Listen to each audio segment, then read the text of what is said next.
বাচ্চাদের একটা কমন সমস্যা থাকে, সেটা হচ্ছে পেটে কৃমি হওয়া।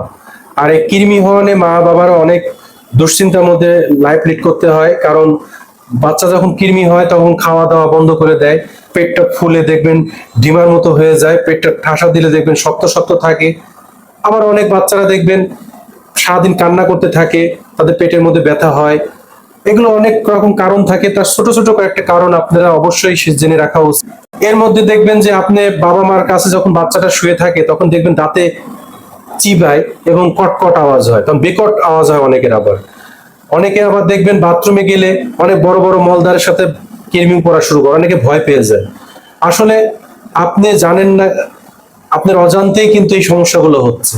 আগে নিজের ঘরটাকে পরিষ্কার করতে হবে। যেমন আপনি যে বাথরুমে যাচ্ছেন, বাচ্চাটা বাথরুমে পায়ে স্যান্ডেল ইউজ করছে কিনা, বা বাথরুম পরিষ্কার আছে কিনা, আপনি প্রতিদিন বাথরুমটা পরিষ্কার রাখছেন কিনা। বাথরুম থেকে কিন্তু এই রোগটা ছড়ায়। বা আপনি বাজার থেকে শাকসবজি কিনে খাচ্ছেন, সেটা ভালো করে পরিষ্কার করছেন কিনা, বা যে ফলটা কিনে খাচ্ছেন সে ফলটা ভালো করে পরিষ্কার করছেন কিনা। অনেকে হয়তো বলবেন এই ভিডিওটা করার কি দরকার ছিল, আমরা তো জানি। ভাই, আপনি জানেন কিন্তু অনেকেই জানে না, তাহলে এত অসুখ হচ্ছে কেন বাচ্চাদের? আমি সেই জন্য করা। তা আপনি অবশ্যই, আপনি যে জেনে থাকেন, অবশ্যই আপনি পাশের মানুষটাকে এই কথাগুলো বলুন। এটা সচেতনমূলক একটা প্রোগ্রাম। তা যাই হোক, আপনি কি করবেন, প্রথমে আপনি যে সবজিটা খাবেন সেই সবজিটা অবশ্যই না হাত ধুয়ে, না সবজিটা ধুয়ে বাচ্চাদের শিখাবেন না কোনো কিছু খাওয়া। বাচ্চাদের শিখাবেন না কোনো কিছু ফল গাছের থেকে পড়লো সাথে সাথে খেতে হবে, তাকে ধুয়ে খাওয়ানো শেখাতে হবে। তাহলে আপনার এই টাকা খরচ করে ওষুধ কিনে খেতে হবে না। আগে আপনি নিজের এগুলো শিখতে হবে, আপনি বাচ্চাকেও শিখাতে হবে। আপনাকে, আপনি অনেক জানেন কিন্তু আপনার বাচ্চাকে আপনি শিখাচ্ছেন না, এটাও আপনার ফল্ট। তা আমি সেজন্য ভিডিওটা করা। আমাকে অনেকে রিকোয়েস্ট করেছে, অনেকে তো টাকা খরচ করে অনেক ওষুধ খাওয়াচ্ছেন। দেখা যাচ্ছে যে অনেকে শীত আসলেই বা বর্ষা শুরু হলেই মেডিসিন খাওয়াচ্ছেন। লাভ কি হচ্ছে? আবার ঘুরে ফিরে কিন্তু আসছে। তা আপনি প্রাকৃতিক ভাবে কিছু শিখে রাখুন, যেটা শিখলে আপনারও কাজে লাগবে, আপনার পুরো ফ্যামিলি কাজে লাগবে। উইদাউট কস্টে আপনি এই সমস্যা থেকে, এই কৃমির থেকে আপনি বাঁচতে পারবেন। অনেকে কৃমি বেশি হলে আবার বমি করে, খাওয়া পেট ভরা থাকে বমি করে। দেখা যায় যে সে অস্থিরতা থাকে, সাথে তার মা সারাদিন অস্থিরতা থাকে, অস্থিরতার মধ্যেই বসবাস করে।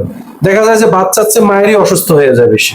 তো এইরকম সিচুয়েশন হলে আমি আজকে আপনাদের একটা হোম রেমেডি বা টোটকা বলবো, যেটা যদি আপনি নিয়মিত করতে পারেন, 1 থেকে 2-3 দিন খাওয়াতে পারেন, একদিনই রেজাল্ট হবে।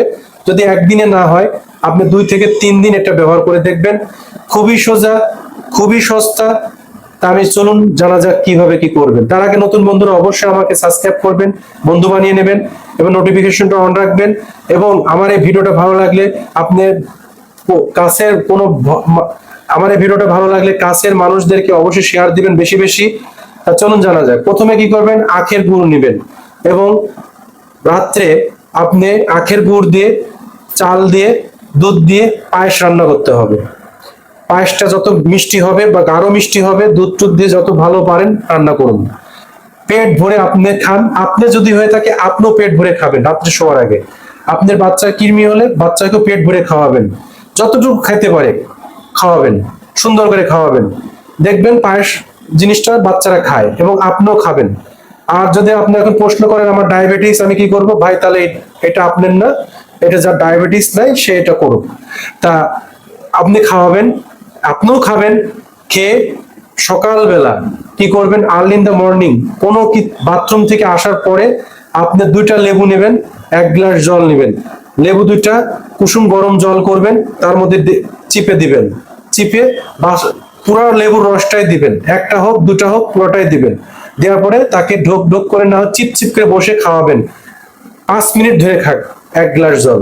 তাহলে 2 গ্লাস খাবে, 3 গ্লাস খাবে যদি পারে। আপনি যদি পারেন 4 গ্লাস খান, সমস্যা নাই, কিন্তু লেবুটা 2টা লেবু যেন তার পেটে যায়। খাওয়ার পরে আপনি রেজাল্টটা দেখবেন কি হয়। একদিনে না হলে 2 দিন 3 দিন করবেন, কোনো মেডিসিন না, এটা কোনো বিষাক্ত ক্রিয়া না। আপনি করবেন, কোনো সমস্যা হবে না, দেখবেন গায়েব হয়ে যাবে। তবে একটা কথা না বললে না, ফ্যামিলিতে যদি কৃমি হয় প্রত্যেকের করা উচিত, কারণ ওই জীবাণুটা প্রত্যেকের মধ্যেই ছড়িয়ে যায়, আপনার অজান্তে টের পাবেন না। ডিম পেড়ে ফেলে, ডিম ডিম থেকে ছানা সৃষ্টি হয়। তাই অবশ্যই আপনার এই ক্রিয়াটা প্রয়োগ করে দেখবেন। ভালো হলে অবশ্যই কমেন্টস করবেন। ভালো থাকবেন সবাই।